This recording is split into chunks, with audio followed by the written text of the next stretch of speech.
2026년 1월.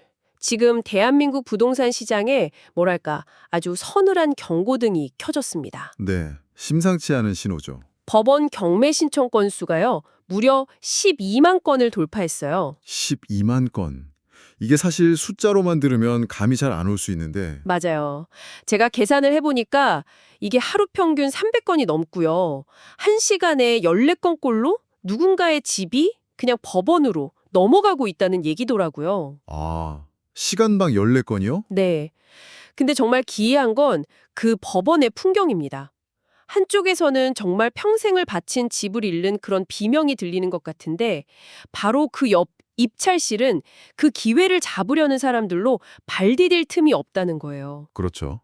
20대 청년부터 60대 은퇴하신 분들까지 그야말로 누군가의 불행이 누군가에게는 마지막 희망이 되는 시장의 냉혹한 민낯을 보여주는 장면이에요. 네.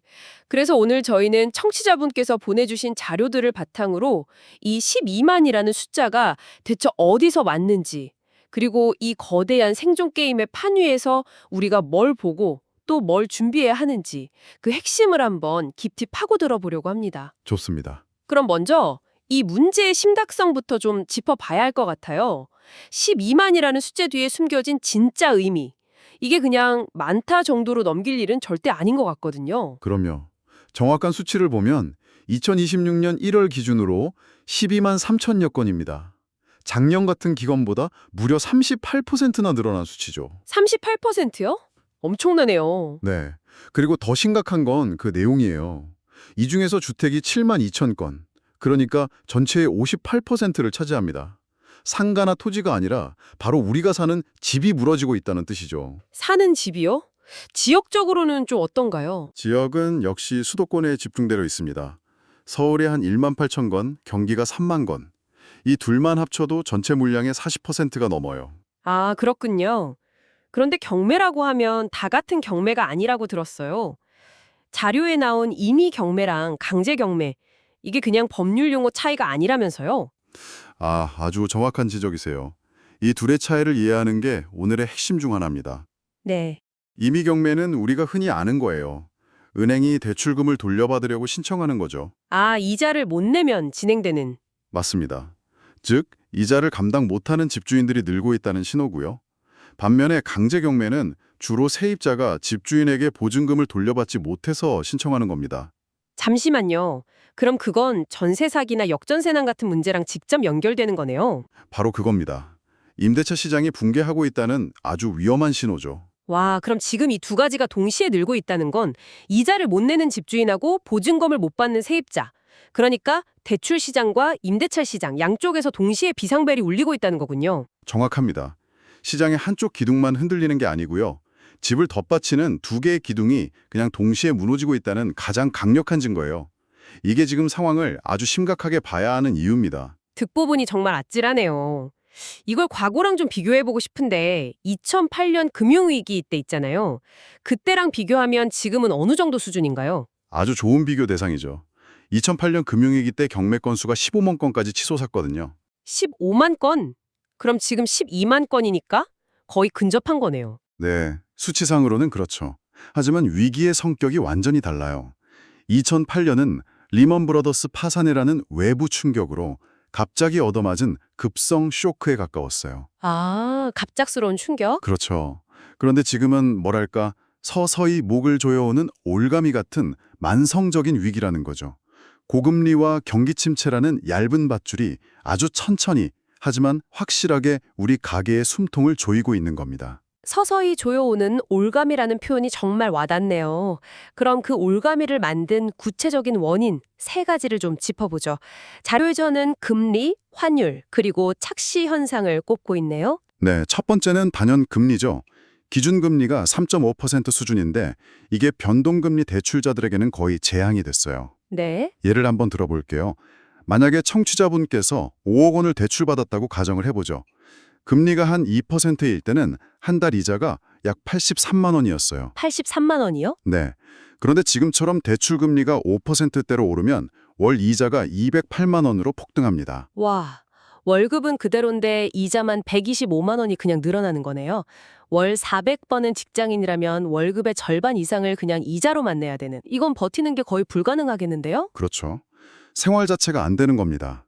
여기에 이제 두 번째 원인인 환율이 기름을 붓는 거죠. 환율이요? 달러당 1,460원대를 넘나드는 이 고환율, 이게 그냥 뉴스 속 숫자가 아니잖아요.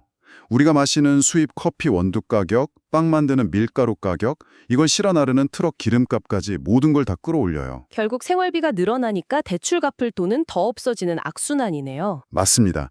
금리가 대출 원금을 직접 공격한다면 환율은 생활비라는 방어막을 허물어버리는 역할을 하는 셈이죠. 그리고 마지막 원인으로 꼽힌 착시. 이건 결국 영끌족의 비극을 말하는 거겠죠? 맞습니다. 그런데 저는 이걸 단순히 개인의 탓으로만 돌릴 수는 없다고 봐요. 2020년부터 2022년까지 그때 시장 분위기를 한번 떠올려 보세요. 지금 안 사면 벼락거지 된다. 오늘이 가장 싸다. 이런 말이 온 사회를 지배했잖아요. 맞아요.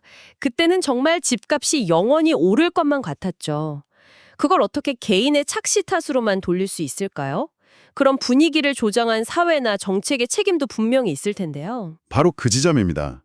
물론 최종 선택은 개인이 했지만 그 선택을 하도록 내몬 거대한 사회적 압박과 공포가 있었던 거죠.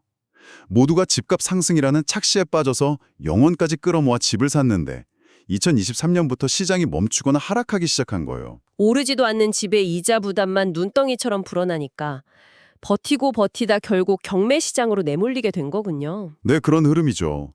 자, 그런데 여기서 다시 그 역설적인 풍경으로 돌아오게 됩니다. 이렇게 고통받는 사람들이 속출하는데 왜 경매법정은 기회를 잡으려는 사람들로 그렇게 북적이는 걸까요? 어쩌면 그 답이 더 슬픈 데 있는 것 같아요. 다른 방법이 없기 때문입니다. 다른 방법이 없다. 지금 서울 아파트 평균 매매가가 12억 원을 넘었어요. 평범한 직장인이 월급을 정말 한 푼도 안 쓰고 20년을 모아도 닿을 수 없는 금액이에요.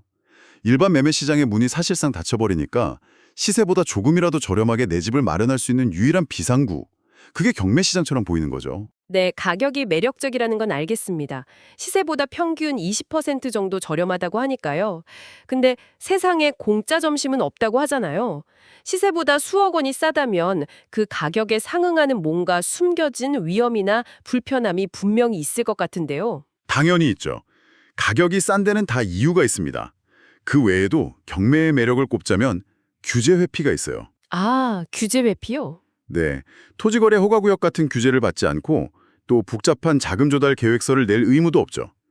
일반 매매할 때 겪는 그 까다로운 자금 출처 소명 절차를 건너뛸 수 있다는 게 어떤 분들에게는 큰 메리트가 되기도 하고요.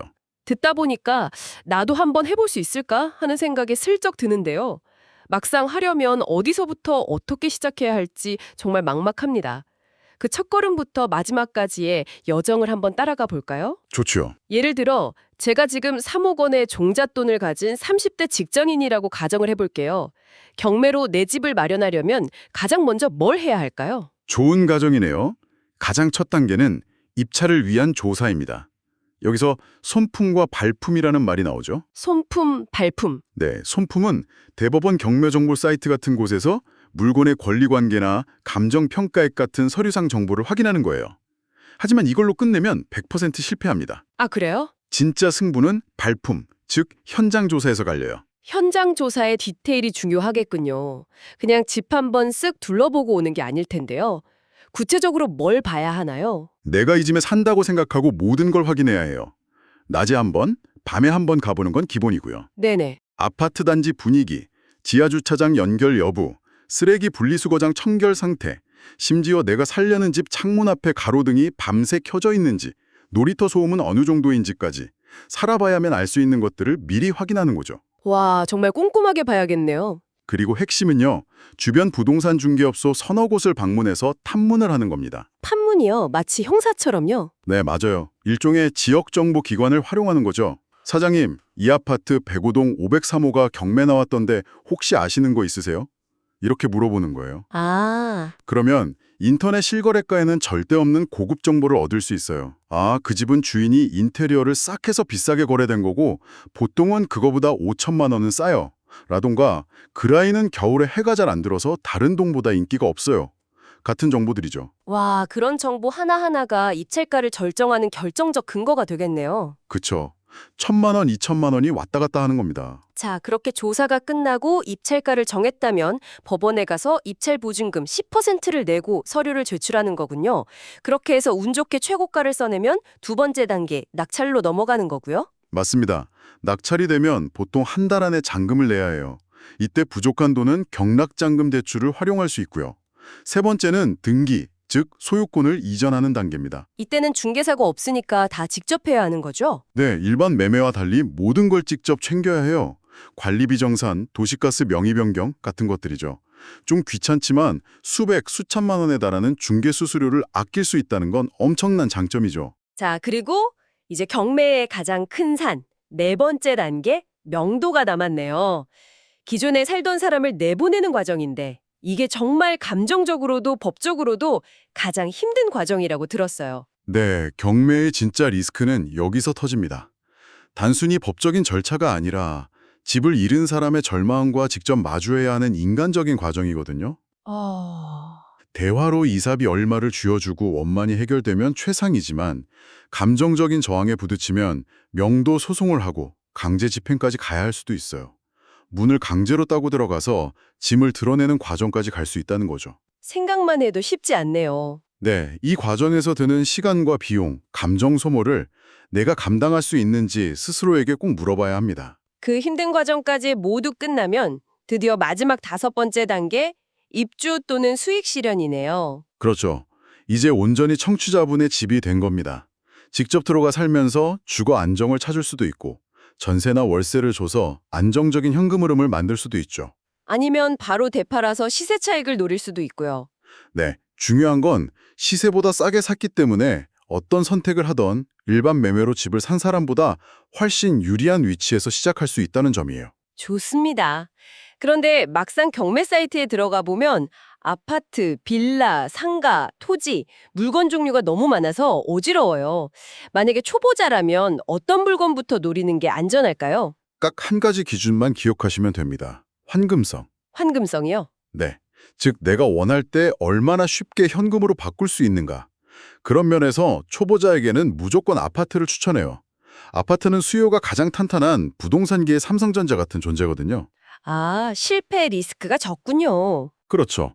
혹시 내가 시세 조사를 잘못했거나 실수를 하더라도 손해를 최소화하면서 빠져나오기 가장 쉬운 물건입니다. 하지만 요즘 아파트 값은 경매로도 부담스러운 게 사실이잖아요.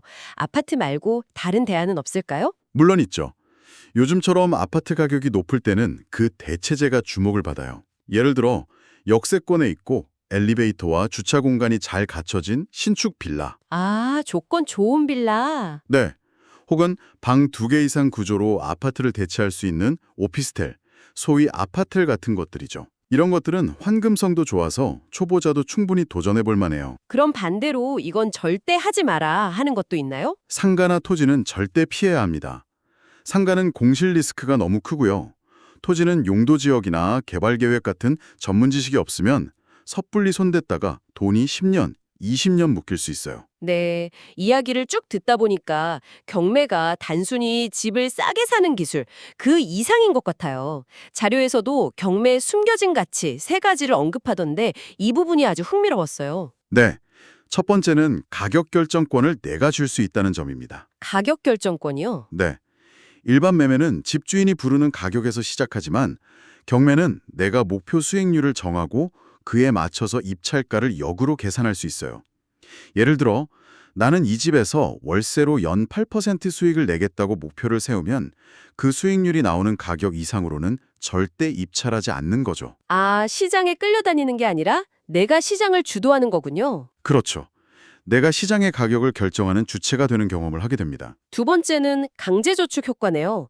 이건 어떤 의미인가요? 일단 낙찰을 받으면 입찰 보증금 10%가 묶이잖아요. 잔금을 못 치르면 그 돈을 날리게 되니까 어떻게든 잔금을 마련하기 위해 허리띠를 졸라매게 돼요. 아, 그렇겠네요. 그 과정에서 불필요한 소비를 줄이고 흩어져 있던 돈을 모으면서 자신의 재무 상태를 냉정하게 돌아보게 되죠. 일종의 돈 공부를 몸으로 하게 되는 강력한 자기 성장 프로그램이 되는 셈입니다. 마지막 세 번째 가치가 저는 가장 인상 깊었어요. 실용 법률 지식 습득. 이게 사실 경매 공부의 본질이 아닐까 싶던데요. 맞아요. 결국 경매 공부의 본질은 공격이 아니라 방어입니다. 싸게 사는 기술을 배우는 것 같지만 사실은 민사집행법, 임대차 보호법 같은 법률을 배우면서 전세 사기 같은 위험에서 내 전 재산을 지키는 방패를 만드는 과정인 거죠. 아, 내 재산을 지키는 힘. 네. 이건 학교는 물론이고 부모님도 알려주지 않는 진짜 생존 금융 지식이에요. 이 지식이 있으면 나중에 청취자분께서 집을 사거나 전세를 얻을 때 훨씬 더 안전한 선택을 할 수 있게 됩니다. 정말 중요한 말씀이네요. 자, 오늘 이야기를 정리해 볼 시간입니다. 12만 건의 경매. 이것은 위기일까요? 기회일까요? 그 질문에 대한 답은 누가 어떤 준비를 하고 보느냐에 따라 180도 달라집니다. 분명 누군가에게는 모든 것을 잃는 절망이지만 준비된 누군가에게는 인생을 바꿀 수 있는 기회가 될 수 있습니다. 역사가 그걸 증명하죠. 그럼요. 1997년 IMF 외환위기, 2008년 글로벌 금융위기 때를 돌아보세요. 모두가 공포에 질려서 자산을 헐값에 던질 때 냉정하게 시장을 분석하고 용기 있게 행동했던 사람들은 엄청난 부를 잃었습니다. 그럼 앞으로 경매 시장은 어떻게 흘러갈까요? 자료에서 제시한 세 가지 시나리오 중에 어떤 쪽의 가능성이 가장 높다고 보시나요? 일단 세 가지가 있죠. 첫 번째는 현재 12만 건 수준을 유지하는 현상 유지. 두 번째는 2008년처럼 15만 건을 넘어가는 추가 증가. 세 번째는 금리 인하 등으로 건수가 줄어드는 감소 전환 시나리오. 네. 개인적으로는 당분간 현상 유지 또는 추가 증가 가능성이 더 높다고 봅니다. 아직 고금리의 여파가 시장에 다 반영되지 않았거든요. 그렇다면 매수자 입장에서는 오히려 기회가 더 많아질 수도 있겠네요. 맞습니다. 물건이 더 많아지고 낙찰가율이 더 떨어질 수 있으니 기회의 창이 더 넓어질 수도 있어요. 중요한 건 어떤 시나리오가 펼쳐지든 준비된 사람에게는 기회가 있다는 거군요. 바로 그겁니다. 시장을 읽는 눈과 행동할 수 있는 용기만 있다면 어떤 상황에서도 자기에게 유리한 전략을 찾을 수 있으니까요. 오늘 긴 시간 동안 경매 시장의 냉혹한 현실부터 숨겨둔 기회까지 깊이 파고들어 봤습니다. 월급만으로 집을 사는 게 거의 불가능해진 시대에 어쩌면 가만히 아무것도 하지 않는 것이 가장 큰 위험일지도 모릅니다. 네, 그럴 수 있죠. 경매는 분명 리스크가 있지만 오늘 우리가 나눈 이야기처럼 철저히 공부하고 준비한다면 청취자 여러분의 인생에 아주 강력한 도구가 될 수 있을 겁니다. 마지막으로 청취자분들께 질문을 하나 드리고 싶어요. 10년 후 오늘을 돌아보며 스스로에게 어떤 말을 하고 싶으세요? 그때 공부하고 시작하길 정말 잘했다. 일까요? 아니면 그때 왜 무서워서 망설이기만 했을까요? 선택은 바로 지금, 여러분의 몫입니다. 오늘 나눈 이야기가 여러분에게 생각할 거리를 주었다면 긍정적인 피드백을 남겨주세요. 더 듣고 싶은 주제가 있다면 여러분의 의견을 알려주세요. 여러분의 피드백은 다음 이야기를 준비하는 데 큰 도움이 될 겁니다. 다음 이야기들을 놓치지 않으려면 구독과 알림을 설정하세요. 여러분의 선택 하나하나가 여러분의 삶을 만들 겁니다.